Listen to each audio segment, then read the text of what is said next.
始まりました。都市と写真。大阪梅田の切手に来ています。このビルの下に良さげな光を見つけました。僕の写真はこういう幾何学的な光を見つけることからスタートします。まず光を見つけたらそこに人が通るかを見ます。これは OK ですね。次はその光の幅が狭すぎず広すぎずちょうどいい大きさかもチェックします。ここまではだいたい1秒くらい、もうパッと判断できます。メインとなる光は OK。さらに別の光を探します。画面の上に細く尖った形の光が2つあります。これが良いアクセントになります。この尖った光を見て、これはいけるんじゃないかと思いました。ここまでだいたい2秒ぐらい。最初に見てから2秒ぐらいで撮るかどうかを判断します。ここからは構図を詰めていく作業に入ります。具体的には角度とフレーミングです。フレーミングを簡単に言い換えると、どこからどこまでを切り取るかということです。角度と切り取る範囲、これを考えていきます。最初の撮るかどうかを判断する目も大切ですが、その後のステップも非常に重要です。まず簡単なので切り取る範囲から考えてみます。例えばこういう場面で何も考えずに縦構図で撮るとこんな感じになります。これの何が悪いか、撮り慣れている人ならすぐにわかるはずです。この階段の上の景色がいろいろ入ってうるさいです。木、道、階段全部いらないですね。特にこの辺の地面は光が当たっていて明るいので結構視線を持っていく存在です。ということでこの例で縦構図は適切ではないということがわかります。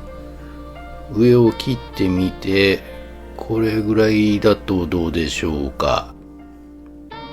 これでも右上の階段がちょっと気になります。右上を全部切り、ここまでやってようやく不要なものがなくなりました。この場面では横構図が合っているということになります。撮る範囲が決まりました。光を見つけて撮ろうと判断してフレーミング。ここまではだいたい5秒くらいで決まります。長々と喋ってますけど、実際は5秒くらいの出来事です。あとは良い位置に人が通ってくれるのを待つだけ。これがその完成形です。光一つ一つがかけらのように散らばっている写真が出来上がります。最初の写真と比べてみてください。こっちは街の風景を撮ったもの。こっちは一気に抽象度が上がり、光を使った模様、デザインされたものという印象が強く出ます。右にあるこの柱。この柱も僕にとっては柱ではありません。一つの光、斜めの図形として機能しています。だから垂直を補正してないわけです。これも重要なポイントです。この写真の画角は 35mm でした。上から見下ろして撮る場面では距離は変えられないのでフレーミングで対応していくしかありません。その時に最適なのがズームレンズということになります。ちなみにもっと狭い画角で切り取るとこんな感じになります。これもシンプルで悪くないですけど、これだと見えてるものが地面という平面だけになってしまいます。先ほど見せたのは柱とか上の壁とか立体的な四角を平面に落とし込んでいる、立体空間を平面のデザインへと変換した写真と言えます。少し順序が逆になりましたが、角度についても話しておきます。この写真では最初から良い角度で撮れましたが、普段は角度をもっといろいろ試します。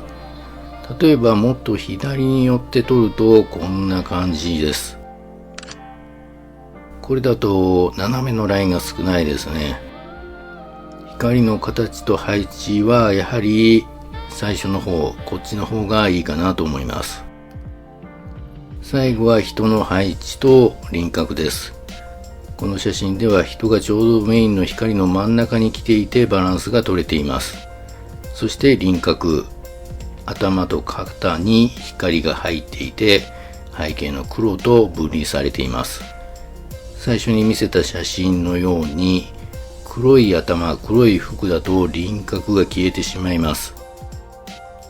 頭の輪郭をしっかり出して背景と分離するストリートフォトでの鉄則だと思ってやってます。ここまでの一連のプロセスを書き出すと以下のようになります。見る、幾何学的な光を見つける、判断、撮るかどうか、フレーミング角度、入れるもの入れないものを決める、そして配置輪郭、ビジュアルウェイト、背景との分離。初心者で何をどうしたらいいのか全くわからないという人はこの上の4つのステップを意識して撮ってみてください。次の例に行きましょう。先ほどの場所から徒歩2分、西梅田の地下にやってきました。大阪に住んでいる人ならあそこかとわかるはずです。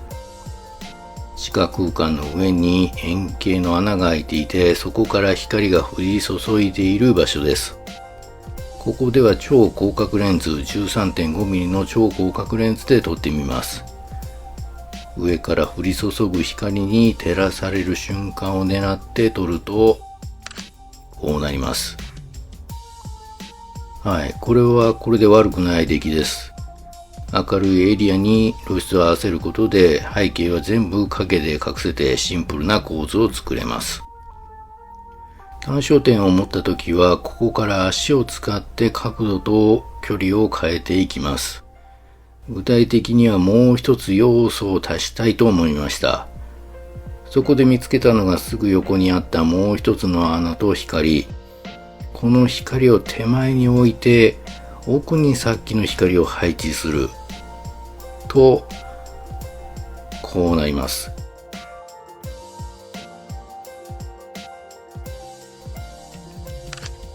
どうでしょうか。一気に奥行き感が出ました。広い範囲を映したことで人がスポットライトに照らされているというのがよくわかる絵になっています。超広角では何かに近づく、壁とか地面とかに近づいて撮るというのも一つのテクニックです。今回はすぐ隣にあった別の光のスポットに近づいて撮りました。メインとなる奥の光からは遠ざかっています。今超広角を持っているので被写体がとても小さくなりますが、そこは光と影でしっかり通行人をくり抜いて主題としての力を失わないようにしました。もう一枚。これは手前にも人を配置しました。こうするとレイヤー感がさらに強まります。が、2人を配置することになるので、タイミングなど細部の完成度はどうしても少し落ちます。どちらか1枚を選べと言われたら僕は先に見せた方にするでしょう。こんな風に要素を足し算する方法は、まずはシンプルなパーツを見つけることからスタートします。最初に見せた写真、これが一つのパーツで、このパーツを遠くから撮ってみたらどうなるだろう、要素を足すとどうなるだろうという発想です。うまくいく時もあれば、情報が多くなりすぎてうまくいかない時もあります。今回は全部影に隠せるので、結果うまくいきました。ということで今日は2枚の写真を例に撮影時に考えていることを説明してみました。1枚目は光を使ったデザイン。3次元の空間を2次元に平面に落とし込む撮り方です。そのためには角度とフレーミングが重要です。距離は変えられない状況だったのでズームレンズで対応しました。2枚目は超広角。こちらは画角に合わせた絵作り。角度と距離を変えて奥行き感を出す撮り方です。刻算されたシンプルなパーツを考え、そこにもう一つ要素を足して完成させました。その場所の環境に合わせて使うレンズが変わり、撮り方、考え方が変わる。それがわかる良い例になったかなと思います。2つに共通するのは、人間の目で見えてる明るさと写真の明るさは同じではないということ。目で見てる明るさよりも暗くして光を浮かび上がらせるような編集を行っています。参考になったでという方は、いいね、グッドボタンをよろしくお願いします。それではまた。